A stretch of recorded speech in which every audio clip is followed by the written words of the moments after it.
নমস্কার। আমার আজকের কবিতা কবি অবন বসুর লেখা সবুজ বয়সের চিঠি। সুরঞ্জনা, দোহাই তোমার, তোমায় আজ শুনতেই হবে। এ পাড়ায় আসা মাত্র ভালোবেসে ফেলেছি তোমাকে। শুধু তোমাদের পাড়ার গলিতে যে ব্যান্ড মাস্টার না কে থাকে, সে কেন তোমার বাবার কাছে এত যায়? কথা নেই বার্তা নেই, তোমাদের ছাদে বসে গান গায়। সুর তো মোটেও ভালো না।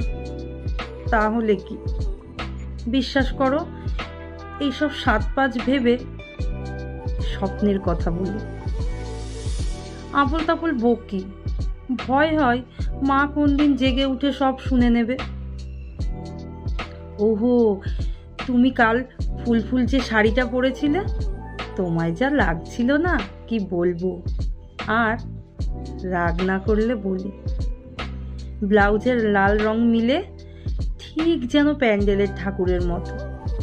আমাদের নব তোমায় দেখেই বলল, মায়েরই পা ছুতে ইচ্ছা হয়। আমি একটু ঘাবড়ে গেছিলাম শুনে। তার উপর ভয়, ও আমার মুখ দেখে কিছু ধরতে না পারে। এই ভেবে বেশি দিন চলবে না জানি।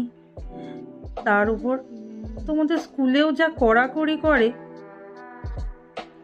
কাল তো বৃষ্টি এলো, একটু বাইরে থাকুনি, শুধু আমি সারাক্ষণ কাক ভেজা ভিজে।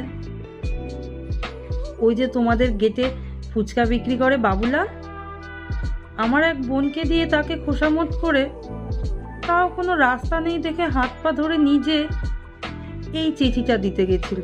কিন্তু কপাল, তোমাদের মীরা নাকি নীরা দিদিমণি হবে, তিনি তখন ছাতি হাতে বেরোচ্ছেন সবে। ব্যাস, আর কোনো সুযোগই পাইনি। তবে জ্বরে সারা রাত দেখেছি তোমাকে চিঠি পড়ে। তোমার কি ফুলের মতো হাসি!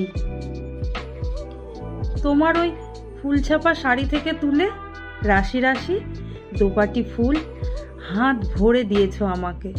সুরঞ্জনা, দোহাই তোমার, খুলে বলো, আমার মাথার দিব্যি। তোমায় আজ বলতেই হবে, কখনো বোঝনি ভালোবেসে ফেলেছি তোমাকে। নমস্কার। কেমন লাগলো অবশ্যই কমেন্ট করে জানাবেন।